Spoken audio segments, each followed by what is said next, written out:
Hello students. मेरा नाम है अरुण शर्मा। आप सभी का अरुण कोचिंग क्लासेस में बहुत बहुत स्वागत है। स्टूडेंट्स, आज का हमारा टॉपिक है objectives of financial statements. Financial statements are of much importance and seek to fulfil a number of purposes for which they were especially devised. The financial statements thus form a sound basis for various organisational decision to be taken. तो यहाँ पे आपके पास देखिए objectives दिए गए हैं। First object है information about economic resources and borings. So financial statements offer sufficient reliable है ना and absolutely true information about the financial resources of the business. तो फाइनेंशियल स्टेटमेंट से हमको जो भी सफिशिएंट और विश्वसनीय और जो एब्सोल्यूटली जो करेक्ट इंफॉर्मेशन होती है फाइनेंशियल रिसोर्सेज की, उसके बारे में पता चलता है। ठीक है कि बिजनेस के जो फाइनेंशियल रिसोर्सेज हैं उनकी जो ट्रू इंफॉर्मेशन हमको पता चलती है फाइनेंशियल स्टेटमेंट से। And the funds borrowed to carry on the same है ना, और जो भी फंड मतलब हमको जितने भी फंड चाहिए है ना, तो हमने बोरो किया है मनी बैंक से किया है ना, या हमने लॉन्ग टर्म लोन लिया है या डिवेंचर इशू किए हैं, शेयर इशू किए हैं। तो ये सारी चीज़ों का पता जो है हमको किससे चलेगा, फाइनेंशियल स्टेटमेंट से। Information about earning capacity of business. तो बिजनेस की अर्निंग कैपेसिटी कितनी अच्छी है ना, तो इन सब का पता जो है हमको फाइनेंशियल स्टेटमेंट से चलता है। Data which can be further evaluated and studied to ascertain earning capacity of business is enclosed in the financial statements of the business enterprise. तो देखिए बिजनेस की जो अर्निंग कैपेसिटी है उसको हम फाइंड आउट कर सकते हैं, है ना। कैसे फाइंड आउट कर सकते हैं, कैसे हमको इस इंफॉर्मेशन का पता चलेगा, वो चलेगा बिजनेस की जो फाइनेंशियल स्टेटमेंट है उसके थ्रू। ऐसा यहाँ पे बताया गया है। Information to attract investment.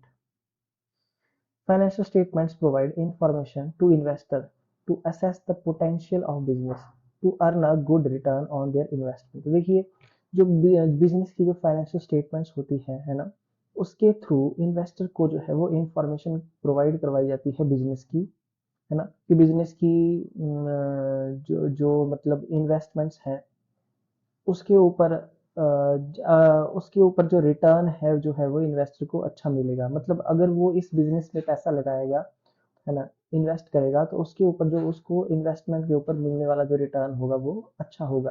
तो इन सब बातों का पता फाइनेंशियल स्टेटमेंट के थ्रू चलता है। मतलब फाइनेंशियल स्टेटमेंट जो है वो इन्वेस्टर को अट्रैक्ट करती है बिजनेस की तरफ, है ना, कि वो अपना पैसा जो है बिजनेस में इन्वेस्ट करे। So one of the goals of financial statements is to provide all information needed by investors। तो जितने भी इन्वेस्टर्स को जरूरत है जिन जिन इंफॉर्मेशन की, वो सारी इंफॉर्मेशन जो है फाइनेंशियल स्टेटमेंट्स के थ्रू प्रोवाइड करवाई जाती है एंड अट्रैक्ट देयर फंड्स, है ना। और ज्यादा से ज्यादा जो है वो पैसा लगा सकता है इन्वेस्टर, है ना, और वो तभी लगाएगा जब उसको अच्छा रिटर्न मिलेगा इन्वेस्टमेंट पे। तो ऐसा यहाँ पे बताया गया है। Information to secure debt. Banks and other financial institutions require financial statement to study credit worthiness and credibility of the company। देखिए जो कोई भी जो बैंक होता है ना, या अदर फाइनेंशियल इंस्टीट्यूशन होता है, वो किसी कंपनी को क्यों लोन देगा, अगर उसकी जो क्रेडिट वर्थिनेस अच्छी होगी, मतलब वो जो है पैसा टाइम से लौटा सकता है ना। अगर कंपनी की क्रेडिबिलिटी अच्छी है ना, कंपनी जो है रिलायबल कंपनी है, उसकी फाइनेंशियल पोजीशन अच्छी है, तो इन सारी बातों का पता हमको कैसे चलेगा, वो चलेगा फाइनेंशियल स्टेटमेंट के थ्रू। तो ये सारी की सारी जो इन्फॉर्मेशन होती है वो फाइनेंशियल स्टेटमेंट के द्वारा बैंक और अदर फाइनेंशियल इंस्टीट्यूशन को प्रोवाइड करवाई जाती है। ठीक है, okay. And only when satisfied grant and enterprises with working capital loan requirement debt securities and funds in other similar ways। तो आई होप आपको बात समझ में आ गई होगी, है ना, कि बैंक और अदर फाइनेंशियल इंस्टीट्यूशंस को भी जो है इंफॉर्मेशन प्रोवाइड करवाने का काम जो है फाइनेंशियल स्टेटमेंट के थ्रू हम कर सकते हैं। नेक्स्ट है इंफॉर्मेशन अबाउट कैश फ्लोज।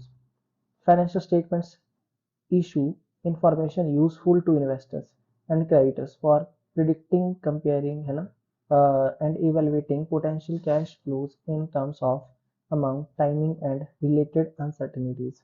तो यहाँ पे क्या बताया गया है, इंफॉर्मेशन अबाउट कैश फ्लोज। देखिए तो कैश फ्लो दो टाइप का होता है, एक कैश इनफ्लो और कैश आउटफ्लो। तो कैश फ्लो के बारे में पता चलता है हमको फाइनेंशियल स्टेटमेंट के थ्रू। जैसा कि यहाँ पे बताया गया है कि फाइनेंशियल स्टेटमेंट इशू करती है इंफॉर्मेशन यूजफुल टू इन्वेस्टर या फिर क्रेडिटर। ठीक है, जो भी हमारे इन्वेस्टर हैं, हमारे क्रेडिटर्स हैं, उनको इंफॉर्मेशन, यूजफुल इंफॉर्मेशन प्रोवाइड करने का काम करती है फाइनेंशियल स्टेटमेंट। ठीक है, कि कितना पैसा जो है वो कैश इनफ्लो जो है वो आ रहा है, अमाउंट कितना पैसा जो है कैश आउटफ्लो हो रहा है, इन सब बातों का पता फाइनेंशियल स्टेटमेंट्स के थ्रू चलता है। फिर उसके बाद नेक्स्ट है information for judging effectiveness of management. तो financial statements clearly provide information through which it may be assessed whether management has utilized resources to the optimum or not to achieve goals of the enterprise. The financial statements have it as a responsibility towards various groups that it disclose the concerned information about the management. So student, ये जितने भी point लिखे गए हैं, ये topic जो है theory के लिए अच्छी है ना, बट मैं आपको अभी बता देता हूँ ये इतना इंपॉर्टेंट नहीं है, क्योंकि हर एक चैप्टर से आपको मैक्सिमम जो है वो न्यूमेरिकल्स आते हैं। ठीक है, तो ये आपकी नॉलेज के लिए ठीक है, बट मतलब ये एग्जामिनेशन पॉइंट ऑफ व्यू से इतना ज़रूरी नहीं है। उसके बाद नेक्स्ट है information disclosing accounting policies, principle and practices. The statement duly mention all the significant policies, concept followed in the process of accounting। देखिए, जितने भी हमने अकाउंटिंग प्रोसेस में जो जो कंसेप्ट फॉलो किए हैं, जो भी पॉलिसी जो है वो अप्लाई की गई है ना, अकाउंटिंग के लिए, उन सारी बातों का पता हमको फाइनेंशियल स्टेटमेंट के थ्रू चल मतलब लग जाता है। ठीक है, एंड चेंजेस, अगर हमने कोई चेंजेस किए हैं ड्यूरिंग द ईयर, तो उसका पता भी फाइनेंशियल स्टेटमेंट के थ्रू हमें लग जाएगा। So this is done to let everyone understand these statements in a better way and infer all the required information. So main बात यही है कि फाइनेंशियल स्टेटमेंट जो है वो अकाउंटिंग पॉलिसीज, प्रिंसिपल और प्रैक्टिसेस है ना, जो भी कंसेप्ट फॉलो किए गए हैं है ना, उन सब को जो है वो बताती है। ठीक है, कि कंपनी के द्वारा जो है कौन कौन से कंसेप्ट को अप्लाई किया गया है। नेक्स्ट है information for general interest of society and media. Financial statements are also published with the objective to serve several different interests of general public। मतलब क्या पब्लिश करेगी, मतलब रिपोर्ट्स पब्लिश करेगी है ना। ये financial statements are also published है ना, मतलब ये जो फाइनेंशियल स्टेटमेंट्स होती हैं है ना, इनको कंपनी पब्लिश करती है with the objective to serve several different interest. Interest का मतलब यहाँ पे मतलब किसी के फायदे से है। ठीक है, जैसे कि जनरल पब्लिक का या फिर मीडिया का, हु आर है ना क्यूरियस टू नो, मतलब वो जो ये जानना चाहते हैं, know about the enterprise operations genuinely. ठीक है, एक एंटरप्राइज कैसे काम कर रही है, कितना इसको प्रॉफिट हो रहा है ना, तो ये सारी की सारी बातें जो है हमको फाइनेंशियल स्टेटमेंट के थ्रू पता चलती है। तो मैं आपको अभी बता देता हूँ, ये थ्योरी जो है वो इतनी इंपॉर्टेंट नहीं है, बट मतलब आपको थोड़ा बहुत जो है इसके बारे में नॉलेज होना चाहिए, तो मैंने यहाँ से पढ़ के आपको बस समझा दिया। ठीक है, उसके बाद यहाँ पे बताया गया है कंटेंट्स ऑफ एनुअल रिपोर्ट, ये हमारा नेक्स्ट टॉपिक है। Companies set of annual report include. देखिए, कंपनी की जो एनुअल रिपोर्ट है उसमें क्या क्या आएगा, तो ये बात थोड़ी इंपॉर्टेंट है, आपको पता होनी चाहिए।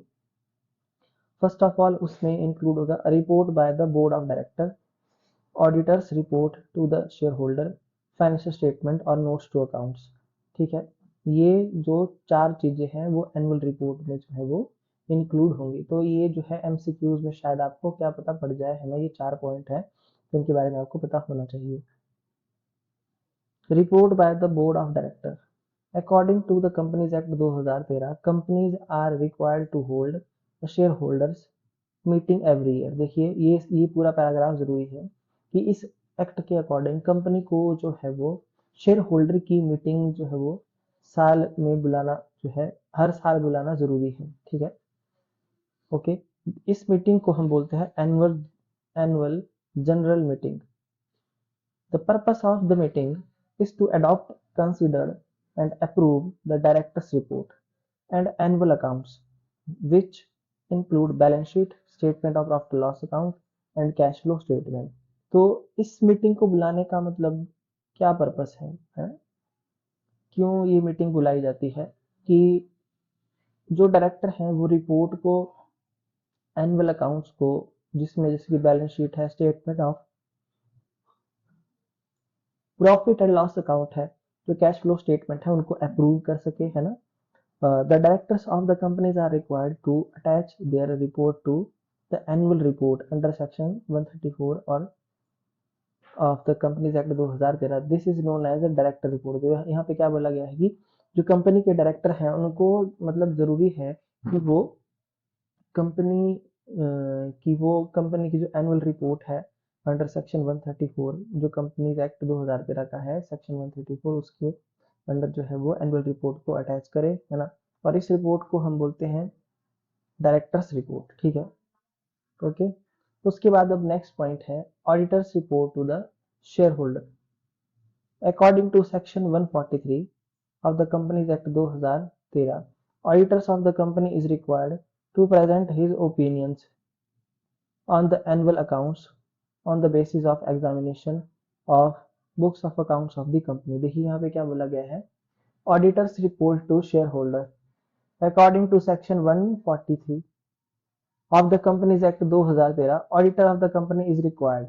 कि कंपनी के जो ऑडिटर हैं उनको मतलब ये जरूरी है कि to present his opinion on the annual account, है ना, कि वो एनुअल अकाउंट के लिए अपना ओपिनियन जो है वो दे। कौन? ऑडिटर, है ना। On the basis of examination की बुक्स, जो भी उन्होंने बुक्स को एग्जामिन किया है, चेक किया है, उसके बेस पे, है ना, वो क्या दें, अपनी राय दें, है ना, एनुअल अकाउंट्स के लिए। The auditor is required to remark whether in his opinion to the best of his information and according to the explanations given to him, the said accounts give the information required by the Companies Act 2013 in the manner so required and give a true and fair view. In case of the balance sheet of the state of the company's affair as at the end of its financial year, in case of statement of profit and loss account of the profit or loss for the financial year and the cash flow statement। देखिए यहाँ पे क्या बोला गया है, the auditor is required to remark whether in his opinion to best of his information and according to the examinations give to him, the said accounts give the information required by the companies act। देखिए student, ये जो theory यहाँ पे लिखी गई है, अभी मैं आपको बता देता हूँ कि ओपिनियन देना जो है जरूरी है, यहाँ पे ऐसी ऐसी बातें बोली गई है, ठीक है। तो ये मतलब मैं आपको बता देता हूँ, थ्योरी है, ठीक है। तो ये इतनी भी ज्यादा इम्पोर्टेंट नहीं है, इतना भी ज्यादा इम्पोर्टेंट नहीं है ना, जितना कि आपका ये नेक्स्ट अब टॉपिक यहाँ पे शुरू हो रहा है, और वो है फाइनेंशियल स्टेटमेंट ऑफ कंपनी, ठीक है। तो यहाँ से जो आपका मतलब एक ऐसा पार्ट शुरू हो जाता है जो मतलब एग्जामिनेशन पॉइंट ऑफ व्यू से बहुत इंपॉर्टेंट है, इसलिए मैं यहाँ पे इसको इम्पोर्टेंट देखिए मैं लिख रहा हूँ।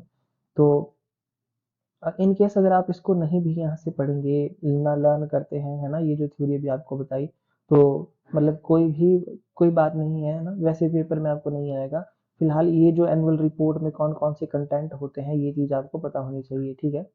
अच्छा जी, अब देखिए मोस्ट इंपॉर्टेंट पार्ट जो है अब शुरू होता है, financial statements of company.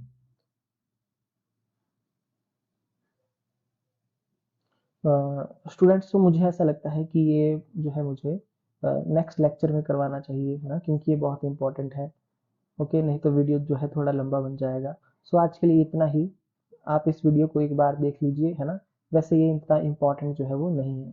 Thank you so much.